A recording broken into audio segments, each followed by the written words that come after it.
কি করলি তুই? আরে সুমন, তোর কাছ থেকে তো এটা আশা করি নাই। সব কটা তো আমার দেখা দেখি লেখছো, সব কটাই। আমি স্যারে আমারে বলছে, রাকিব তুমি যদি আরেকবার তাদেরকে দেখাও তোমাকে আমি সাসপেন্স করবো। তারপরে জীবনের ঝুঁকি নিয়ে আমি তোদেরকে দেখাইছি যাতে আমি ফ্যাস হই আর আমার বন্ধু ফেল হবে। এটা আমি কোনোদিন মাইনা নিব না। একটা এলাকার ভিতরে তোরা কলঙ্ক লাগা দিব, এই জন্য তোদেরকে দেখাইলাম। তুই কত পাইছ? 33 টাকা পাস হইলো। হ্যাঁ, এটা কোনো 5 নাম্বার হইলো? তুই কত পাইছ? আমারে মার জুতা দিয়া, মার জুতা দিয়া আমারে মার। তুই কত পাইছ? 33। শোনা গো, আমার খুব কষ্ট না, শুটিয়ে লাল করে দেবো বের করে। কেয়ার লেগে কি করলাম মাঝে মাঝে ভাবি, হাই রে হাই, কোনো কিছু অভাব করছো বাবা তুমি তোমার বাসায়? আরে তোমার তো 5তলা বিল্ডিং, আর তুমি অভাব করছো করে? সংসারে অনেক অভাব না, পড়তে পার নাই। আমি না পদার্থবিজ্ঞানে 98 পাইছি, আর 2 পাইনি কেন জানিস? আমার কলমের কালি শেষ হয়ে গেলো। তাই না? কালি শেষ হয়ে গেছিল। আমারে দেখ আমি কি কষ্ট করছি আমি জানি।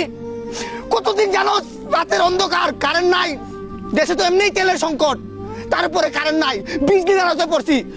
কবি দেবেন্দ্রনাথ লেখা ছিল কিন্তু পইরা গেছি রবীন্দ্রনাথ। তার কষ্ট তোদেরকে কি বলবো আমি। তারপরে আলহামদুলিল্লাহ আমি পাস করছি, কিন্তু তোদেরকে আমি পারলাম না। ছি, আজকে আমার একটা সম্মানজনক বিষয় যদি তোরা বুঝতে পারছি তাহলে তোরা কি করলি? 33 পাস হলো, এটা তোদের মা বাপকে হারাম খাওয়াইছে বেটা। হ্যাঁ, এত সুন্দর পড়ালেখাটা কি করলি? সব কিছু দেখাইলাম, সব কিছু দেখাইলাম। সবাই বলতেছে রাকিব তোর বন্ধু কত পাইছে? 33। আমি কেমনে কমে ভাই?